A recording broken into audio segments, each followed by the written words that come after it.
Yeah, it is a new episode of the Autumn Windbags. RJ Clifford, Juan Soto. Let's have some fun today.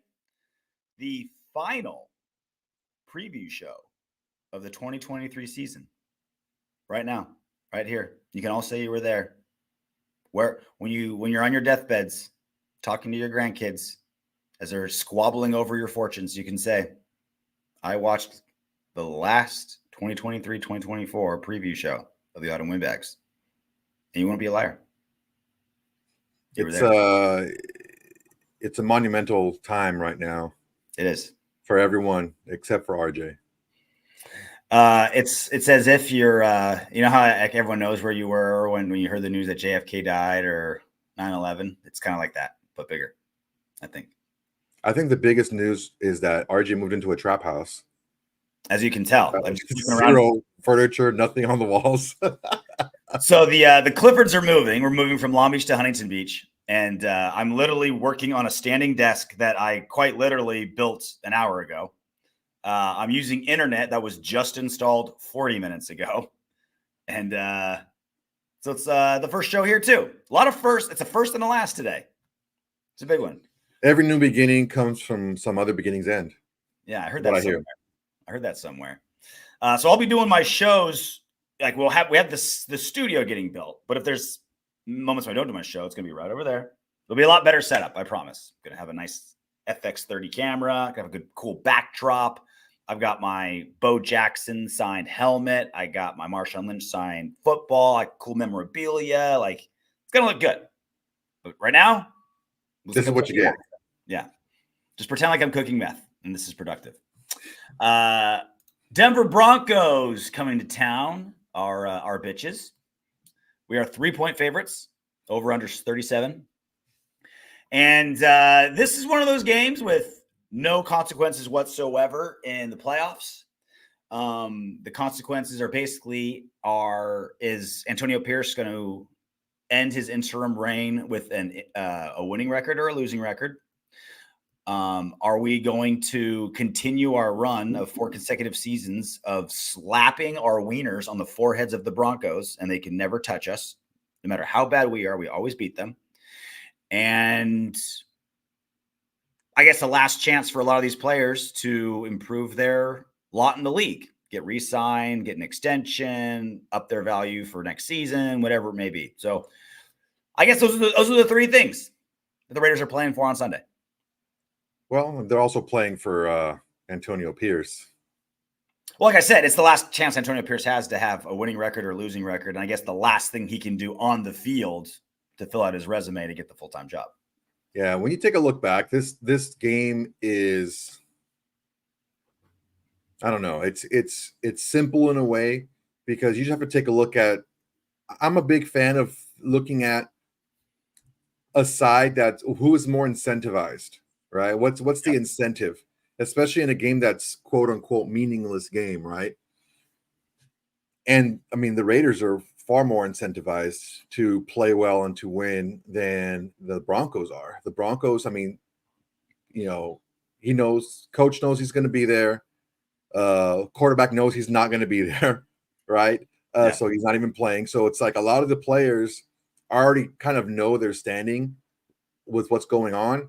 With the Raiders, if it's players like Maxx or Colton Miller or even the davante Adams, like those guys are like solid. Those guys are cornerstone pieces, right? Yep. But the other guys, they want to stick around. They want to show, AP that we're here for you. We want you here. So the incentive to play well is a lot stronger on the Raiders end. I couldn't agree with you more. And that's why when I say Antonio Pierce, I think if he loses this game, it is 10 times worse for his case than winning the game. Like if he beats the Broncos, it's like, good, you're supposed to. You know how like sometimes losses, or I always say in wrestling, like losses hurt more than the wins feel good. It's like losing just like, there's never been more of a case than right now for Antonio Pierce with this game. Like you said, the Broncos have, I mean, again, there's really no such, it's very, very rare tanking exists in the NFL. Like Jared Stidham is our last boy, Jared Stidham playing for the Broncos. he wants this is rare chances to start. He wants a shot at the starting job next season or a better contract. He has a 2-year deal, better contract. He's motivated. Players are motivated. Like you're either like an elite guy where there's no off switch, or you're a bubble guy that wants to keep your job.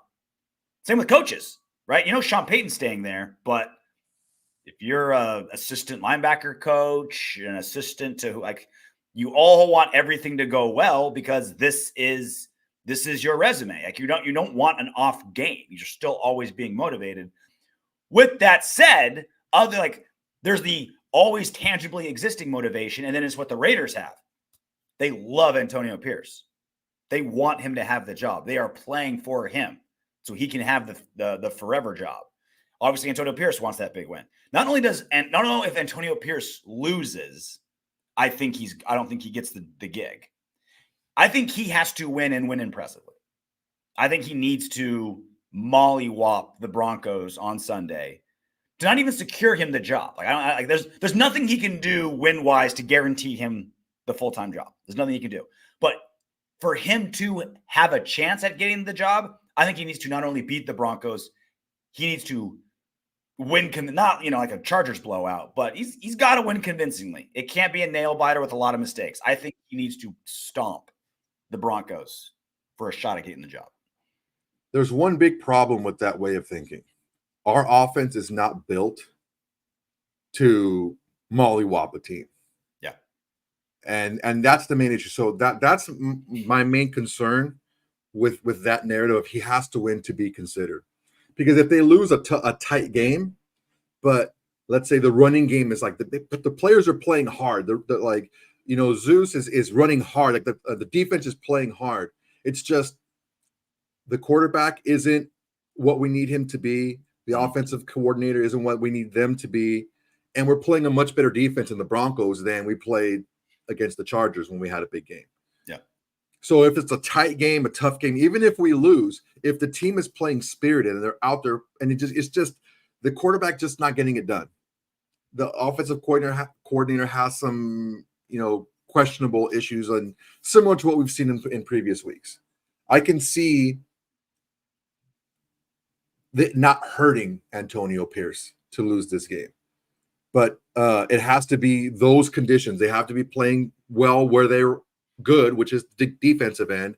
Mm-hmm. And they have to be playing really hard, hopefully a strong running game. Just, it's like a slugfest if they lose, for whatever reason. So I don't know if he necessarily has to win to solidify his place in the running. He just can't get embarrassed. And the effort and hard play needs to be there. I think he absolutely has to win and win convincingly. This is not just to be in the running. Just to be in the running. Just to be in the running. This is not a good Broncos team that's reeling. They benched their bajillion-dollar quarterback that they traded their entire future for. They're resetting. Jarrett Stidham did not play well last week. The defense, it's fine, but we've put up points against better defenses, beat better defenses. And this offense has put up points before, right? And so that's what I'm saying is he needs to find a way to put it all together. They haven't put up this offense hasn't put up points against a team that's there to play. The Giants. One team. One team. Okay. And a division rival, right? AP can say he's 3-1 against the AFC West, right? Chiefs lost, one Chiefs, Chargers, Broncos. Yeah, he can say he's 3-1 against the AFC West, and he has a winning record. And the streak can be do you want to be the guy that the Broncos finally got to win against after 4 seasons? I don't know. I feel like a convincing win. I feel like a convincing win is absolutely necessary for him to potentially get the job, and a loss is going to be a dagger. It all depends on the style of loss, I believe. Okay. It's just there's too many other things going. There's too many things going into play right now that weren't his decision. Mm-hmm. Right. I don't know that the Raiders want to put Jimmy Garoppolo out there to get hurt and be on the hook for for money that they have to keep him on the roster for whatever reason. Is there any chance at all? Let's say even if Harbaugh goes down, there's no chance whatsoever. You're putting Hoyer in. If Harbaugh While if Hoyer's the third string, or the emergency, he can't go in. It has to be Garoppolo. I would just wildcat it, dude. I don't give a shit. I'll put Jacoby Myers back there. But yeah, it's. I think it's a conscious effort not to not put him in, but to give Aiden O'Connell every single chance. Well, and it's also like, what's the point of putting him in? Like, Favre needs all the reps he can get. You know, like you want him getting reps. Him getting hurt doesn't hurt you. If he'd have put him in the second half of that Minnesota game, he's not putting him in. No, that's when you put him in. Yeah, in the second half of that game. So we just there's context to a lot of this stuff, and the biggest font of that context, the largest font is he didn't get to pick the offensive. He didn't get to pick the offensive coordinator, and he's going with a quarterback that basically he has to go with. But that's his excuse. That could be his excuse for every game. You know what I'm saying? It's like that's been the case his entire run, and he's won half his games. Yeah, well, he's won it with the defense, with the part that he's more familiar with. Yeah, and that's something that can be easily fixed moving forward by getting a new offensive coordinator and looking for another quarterback. Yeah. But I'm trying to give scenarios of how he can present his tenure as interim head coach and his plan moving forward. And I just don't see there. Other than just getting totally run out of the building, I don't see there being any scenario where he's disqualified from contention after this game. Well, he's going to be playing balls out, and if we were expecting, like a lot of teams do, when it's a meaningless game as far as like playoffs and stuff go, to start playing younger guys, second string guys. Who do you got? Keep guys healthy. Not so. At his presser, AP said, "We're the Raiders. We're playing. We're going to play at a high level. Everybody that can play, we are all in. We are playing. We're playing to win the game. It'll be our best 11 out there." And I believe it, as it should be.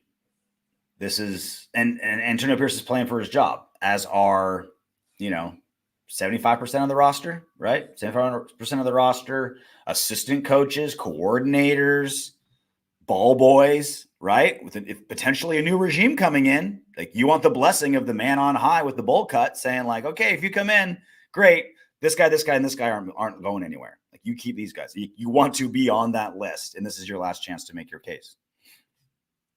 Yeah, it's a big game for that's why I talked about incentives.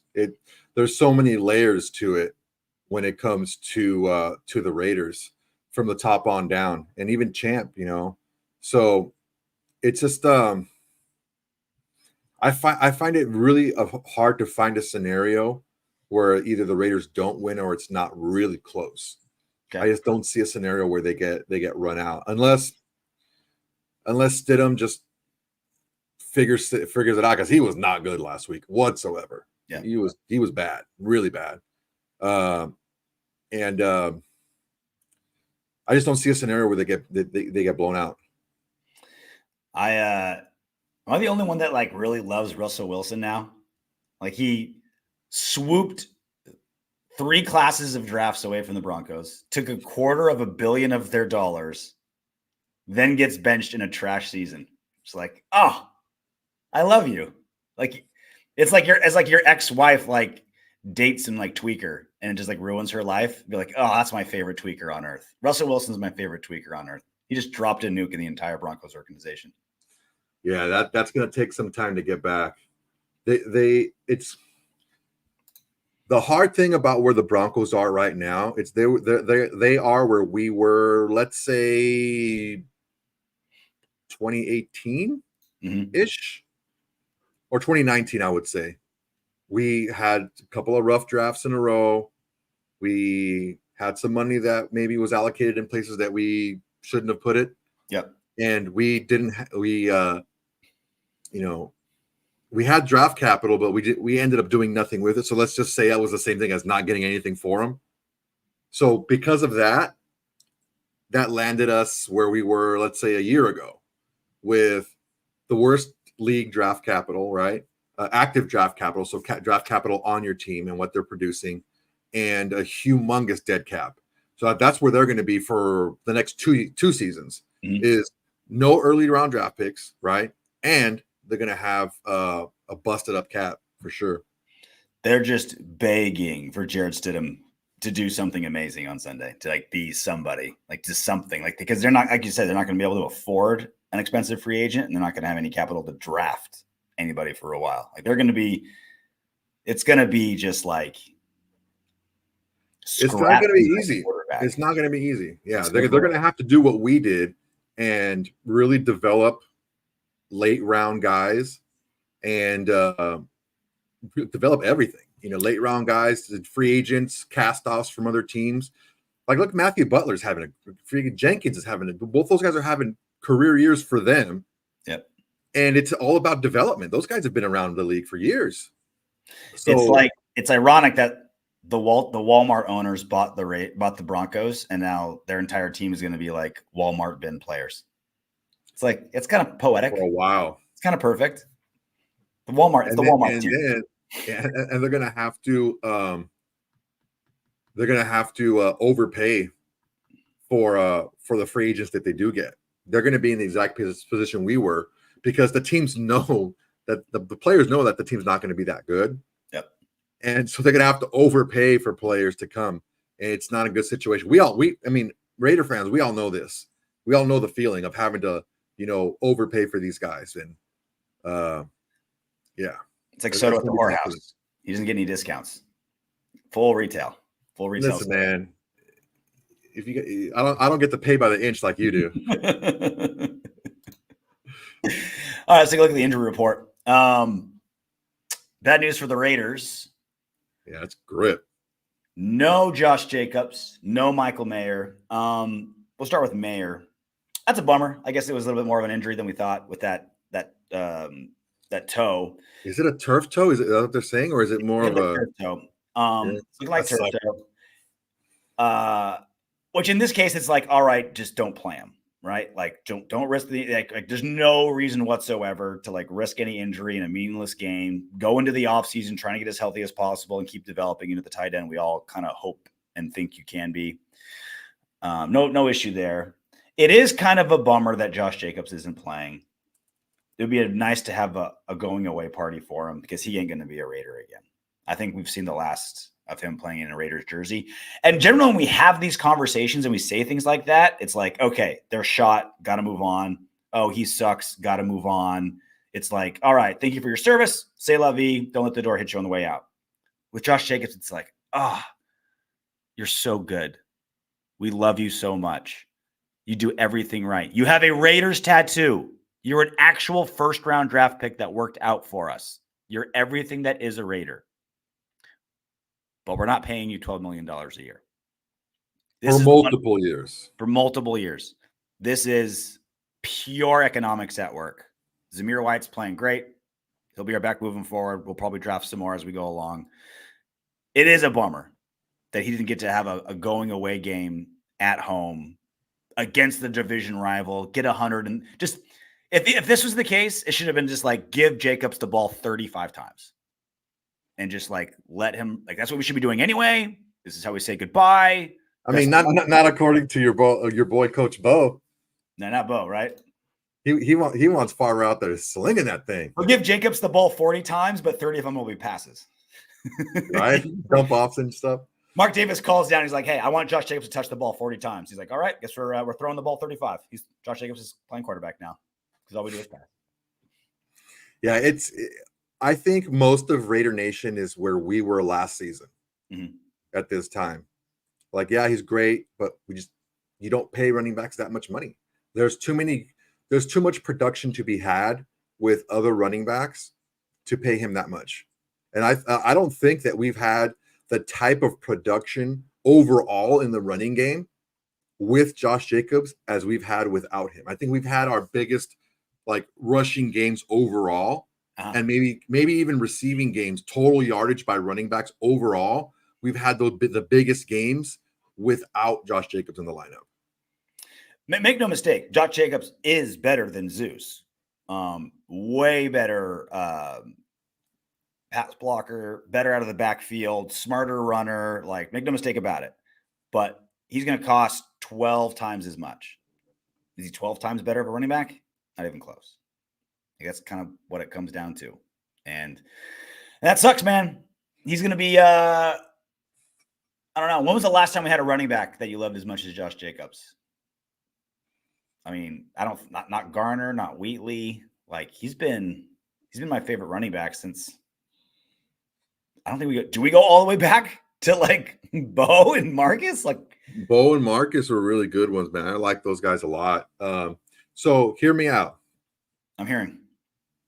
I met Justin Fargas when he was at USC, and he was like the coolest fucking guy. Yeah. Like a regular old fucking dude. I mean, so when he got drafted by the Raiders, I was like, cool, man. Like I was invested in him specifically, and he played okay. You know, he had a couple of rough teams that he was on, but yeah, Fargas was cool. I like Fargas. He had a really short career. Well, I don't wonder what happened to him. I mean, we've had backs I've liked, but as much as I've liked Josh Jacobs, I mean, I think I like Josh Jacobs more for his story and just for the guy that he is. He can be a little bit annoying on Twitter, but well, also imagine how annoying a lot of the running backs would have been over the last 20, 30 years. No. You know, like he came in a little fluffy this season. I think he'll even admit to that. He came in a little bit overweight for where he wants to play this year, and it showed in the beginning of the year. Darren McFadden was good. I feel like McFadden was a little bit underperformed based on where he was drafted. He did. I think he was. McFadden was compared wrongly to Adrian Peterson because he was the next draft class. He was the next kind of like power back, just power back, but fast and just a freaking Adonis sculpted body. But he didn't have any of the wiggle and stop and start that AP or AD had. Yeah. And he was a faster Zeus White is what he was. Charlie Garner loved. I love Charlie Garner too, but we're talking like your best, like your most favorite ones. But he was also like a very big beneficiary of when our offense was just tits too. Like he could catch the ball, he could run the ball. I think he was he was our lead back when we were kicking ass, right? And so you always loved him that and Wheatley. Yeah, Wheatley was the hammer, and he was a thunder, and Charlie Garner was the lightning. Charlie, yeah, like and Wheatley had the best photos or the best signs in the stands. Eat your Wheatleys. It'd be like a sign, it'd be the Wheaties, but it'd say Wheatley's on there. Yeah, dude, he was such a freaking beast. Where did he play first? He played somewhere else first before he came over to the Raiders, I think. I don't remember. Roger checking. I know he was a beast in Michigan. He played at Michigan. He's 51 years old now. He was drafted by the Giants and then had a cup of coffee with the Dolphins and then was with us for 5 years. Yeah, his running style, it was not built to last. He was not. Well, for a running back, he had a long career. He was drafted in 95 and played in 2000. He had a 10-year career. Okay. Yeah, he had a long career. Shut my mouth then. Yeah. He was a 17th overall pick. I forgot about that. He was a round one. Yeah, he was, dude. He was at Michigan. He was a man, dude. Because he was fast when he was. I mean, I think maybe he was a little bit thinner and smaller when he was in Michigan, but he was just as powerful. And he had a 4.5 340 at the draft. He was huge too. Was he like 240 or something like that? 235, 240? He's a big back. Oh yeah, big boy. He was huge. But again, like I don't think any of them were Josh Jacobs. None of them produced on their own like Jacobs. None of them were as well rounded as Jacobs. Yeah, Jacobs took pieces of every single one of the guys we mentioned. Yep. He had just the breakaway spike. Fargas was fast. He was a track guy.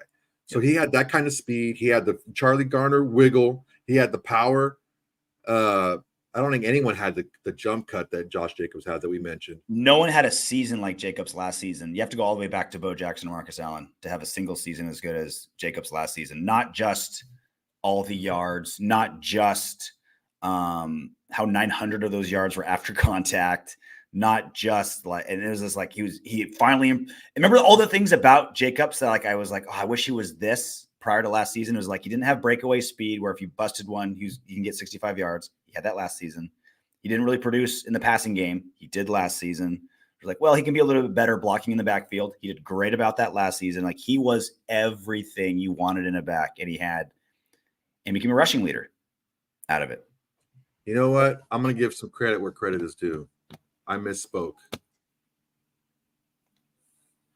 Jack Kenna is absolutely right. It was Wheatley and Napoleon, Reverend Napoleon Kaufman. That's who was Thunder and Lightning. That's right. I remember Napoleon Kaufman at Washington. It was a Pac-10 at the time. Napoleon Kaufman at Washington, you could not tackle that dude. Mm-hmm. Get him out in space and he was gone. Slippery. So it should be Zeus moving forward, most likely as our lead back. It seems to be the case. You happy with that? Well, moving forward or in this game? Moving forward. Both. Is there any other backs you want to see tomorrow? I can't. It's all old guys. Not really.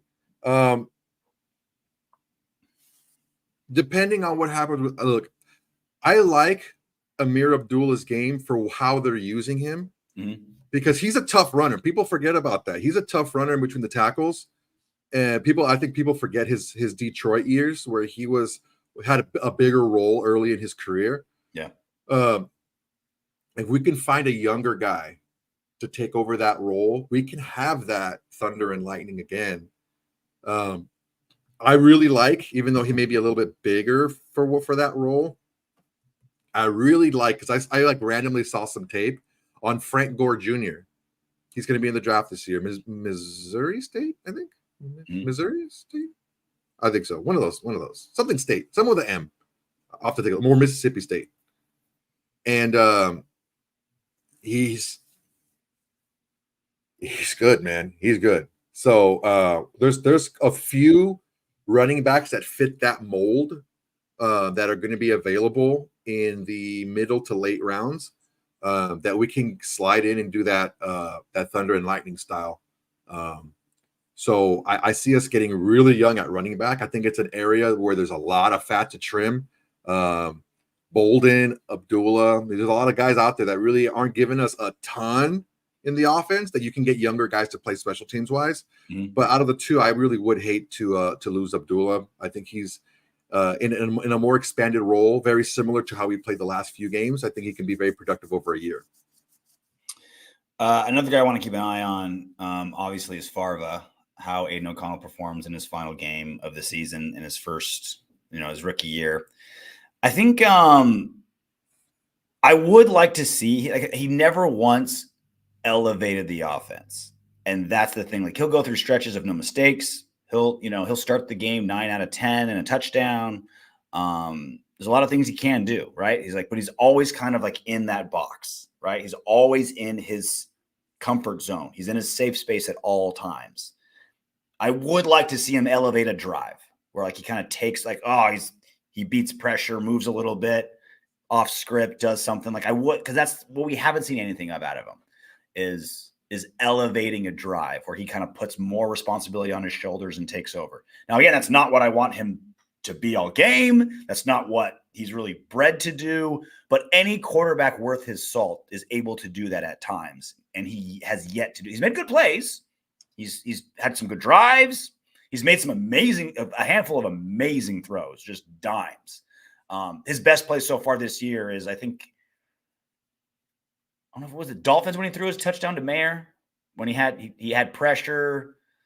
That Mayer touchdown was amazing. Also, the last game, that last touchdown to Davante Adams was that was a perfect ball. But what I liked so much about Favre in the first one is he did three things. It was like his third read, he felt the rush, right? He got out of the pocket. It was rush, varied the rush, went to his read and hit just barely over the DB, right into Mayer's hands. Like all three of those in a row. Like that's his best play of the season so far. I like to see a drive like that, where there's like maybe at like the end the half or something, right? 2-minute drive, end the half, put the game on your shoulders and take over here, because a quarterback in the NFL needs to be able. Again, he's not going to be Brett Favre for us, but you need to be able to turn that on at times. I'd like to see that. Yeah, I think that's what we've talked about from the very beginning. You can be a game manager, but you got to have those 2 to 3 throws a game in you. Yes. You have to have the ability to do that. And I have used this word a bunch of times, and I know people might get tired of hearing it, but you have to be a little bit more dynamic than what Aiden O'Connell has showed us he is. Yeah. I'm not saying that that's not him ever, but right now he hasn't shown us the ability to show those attributes to be able to make those plays consistently. And you have to have a handful of those plays in you to win in the NFL, because the defenses and the coordinators are just so good.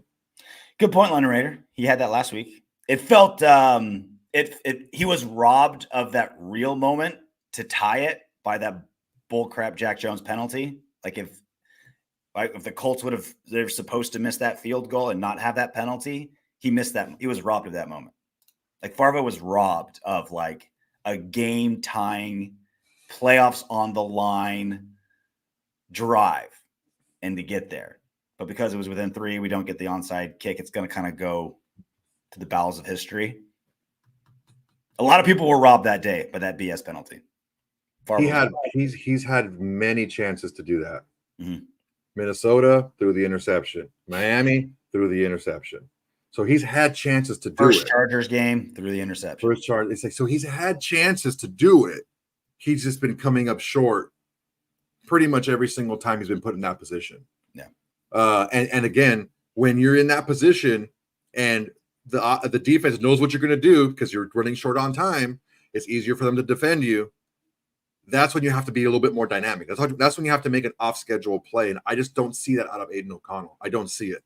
I see him making reads, but that's not off-schedule. That's not off time. That's going through your progression with the time that the pocket allows you. And that's going to be a huge limitation. Even Tom Brady, even though he wasn't very mobile, he was, like you said, slippery in the pocket. He was able to slide, and he was able to make some time for himself to be able to throw the ball. And we just haven't seen that. And maybe it can get better over time. If I'm Aiden O'Connell, I'm looking for the best NBA strength and conditioning coach. And I'm working on my footwork. I'm working on lateral movement. I'm working on lower body explosion. I'm working on all that stuff to be able to get myself a little bit more in tune, to be able to use my feet a little bit better. Have you seen his cankles? I wonder if Farva? Yeah. He's thick, bro. He's a thick, like he's gonna be like one of those guys that are like a couple of years after retiring. He's just got that belly on him. He's got that build where like he's country strong, man. He got big hands too. Have you seen his hands? He's strong, but it's like when you like you said, he's a thick boy, but when you've got those like cankles, you just don't have mobility. You don't have spring in your calves. You're not like, there's no like twitch there. It's just like hunks of meat that just like keep everything in place. He's just like, hey, don't remind me. That's mine. Those are my legs. Just big trunk legs. I can guarantee you right now, Farva can't ball for shit. Like there's no way he can like get rebounds. He just doesn't have the trunks for it. And the thing is, he's got a wide frame. I saw a picture of the 3 quarterbacks walking together. It was Farva on the left side, Hoyer in the middle, and Jimmy G on the right. And Farva's like noticeably larger. What? That's such a depressing lineup. Right? But Farva is noticeably larger, not just taller, but thicker than both of those guys, like wider. He's noticeably like bigger. Baby fat. He's 25 and still has baby fat. You know, sometimes these guys. So in professional wrestling, there's this wrestler. His name was Beautiful Bobby Eaton, and the more weight he lost, the worse he looked. It's like the more muscle he tried to pack on, the worse he looked. He just like his neck got thicker. That's it. So it's like, you know what? Just eat whatever you want. Quit lifting weights. You're good. Farva looks like he drinks half a gallon of milk a day. He definitely looks like a milk with my meal guy. Yeah, big glass of whole milk. I've been lactose intolerant for a long time. And I was wondering, like, why I always want to throw up in school after lunch. They were like forcing me to drink milk. Yeah, the old dairy industrial complex. They're just like, oh, got to buy this stuff. Like, how many times have these milks been cooled off and warmed up and cooled off? What was that? When that Simpsons episode in the cafeteria, and they were talking about how like there's budget cuts and they're taking it out in the cafeteria, and Bart drinks something. He's like, "Oh, my bones are so brittle, but I always drink milk. And he's like, with vitamin K." Like making out like Terrible. imitating milk with vitamin K. That's not what O'Connell's drinking. I know he's drinking the real stuff. All right, the actual game on Sunday. Might as well get into it since this is a preview show. Like you said, defensively, we should eat. We should thrive. I like to see Kuntz continue the development. I like to see Maxx ain't getting Defensive Player of the Year. I mean, things that kind of slowed down a little bit too much. I think too many people pay attention to the sack total too much. He has the most tackles for loss. He has the most pressures. He deserves it, but I don't think he'll get it with the Raiders not going to the playoffs and his sack total not being like through the roof. It sucks. He deserves it. And this is his first time playing on a good defense. What have we been saying ever since he's been a Raider? Like, the world will finally understand how good Maxx is once the rest of the defense catches up. And that happened this season. I think he was finally, and he's also playing better. He just gets better every season because he's insane and my hero. Pass rush should get there. It'd be nice. It'd be nice to have like Jared Stidham just running for his life all game, which is very possible. The biggest part of your team that you don't want to have, like just even a minuscule drop in effort, is your offensive line. Mm-hmm. It's like, because these guys are like, no matter what, it's drilled into their brains to fight and compete to the very end. If you get beat badly, guess what? Just hold the guy. If you know that your quarterback's gonna get creamed, go ahead and get the penalty. I'd rather have that than you get my quarterback killed. Yeah. But if they're like, I'll come next time.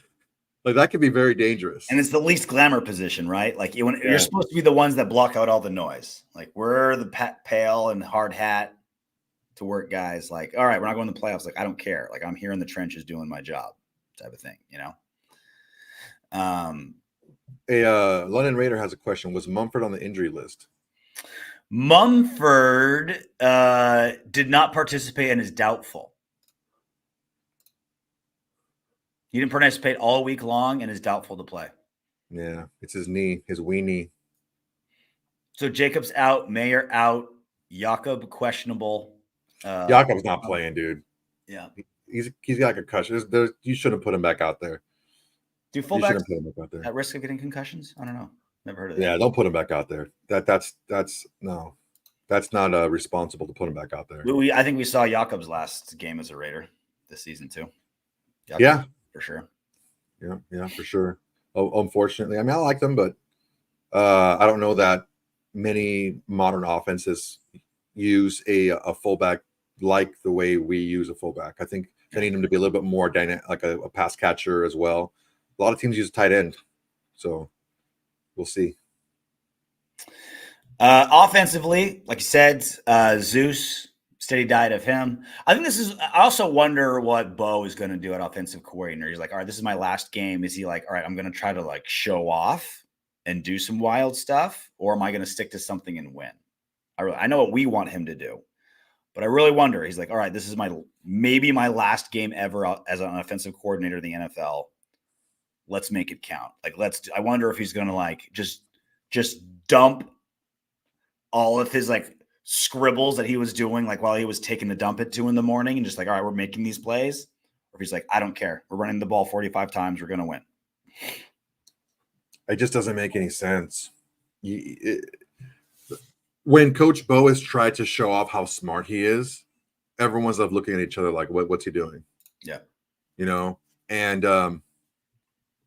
for every time we get that wide receiver pass touchdown, you know, Jacoby Myers to Davante Adams, for every one of those, there's 10 like head scratching plays on critical downs. It's just, it would show more maturity and growth if he were to just put together a solid game plan for this specific team and help the team put up a decent number of points. I know that's what we want. I really wonder though, because like when you think your job's on, and it is, you know, when you know your job is on the line at something, how often do you just like put your head down and do what you're supposed to? You're trying to make a spark. You're trying to look good. You're trying to, you know, you're kissing the boss's ass. You're getting in there early. You're coming up with new ideas. You know what I mean? It's like when your job's on the line. And make no mistake, I think too often we get caught up because we're watching the game on TV and we're like, this has worked in the past. Why aren't they doing what's working? And we forget these are human beings that are doing their job, thinking about their job. Like they're thinking about their careers, not what looks good on TV and what gets wins. And I think so. I'm very curious because I'm with you. I'm with you. Like, just do what works. Do what this offense is built to do. Lean on the defense that out of nowhere is good. I just wonder if the human being, Bo Hardigree, is able to just like pull the rein back and like, all right, we're only using the first 2 pages of the playbook because we know what works. Just a lot of the things that he does when you take a look at the box score at the end of the game, it doesn't make sense. Mm-hmm. And it just shows me that he might be, he's almost in conflict with himself. Like I think he understands what we need to do, but that's in direct conflict to what he's comfortable doing.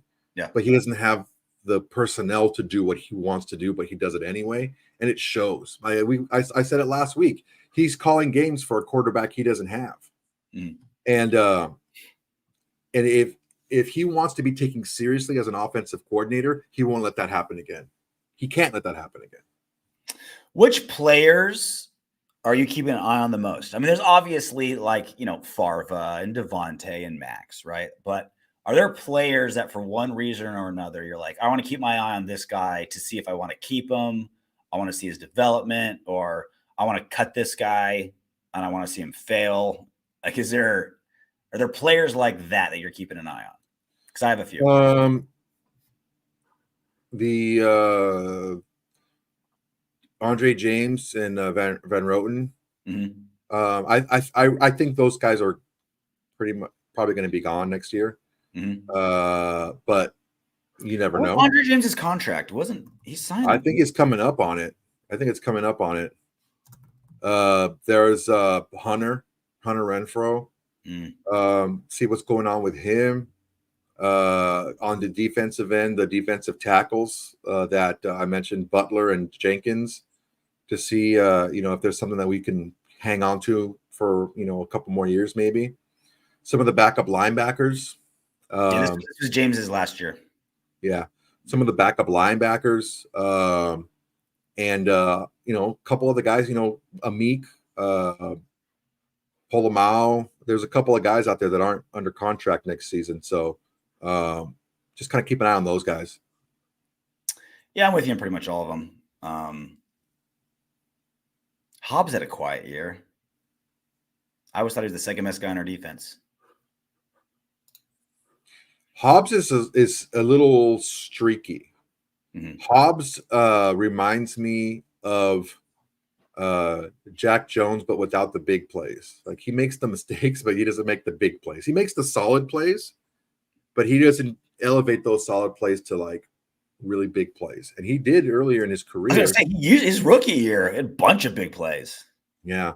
So not to make any excuses for him, but he didn't have the opportunity to learn as he was playing in the system last season. So we didn't see quite that jump that, let's say, a Merrick had this year.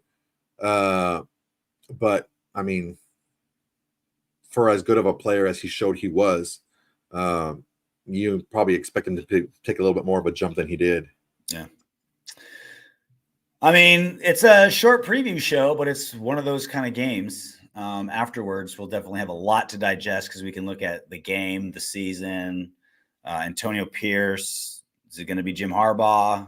Is it going to be AP? Is it going to be someone else? GM is still up in the air, right? We keep assuming Champ's the guy, but that's certainly not the case at all as a guarantee. Yeah, we don't know. Yeah. It's a weird game. And that's why I kind of like, I wouldn't say struggled with the decision, but I was like kind of lukewarm on the decision to do a post game or a preview show for this game, because there's so many variables going into this game.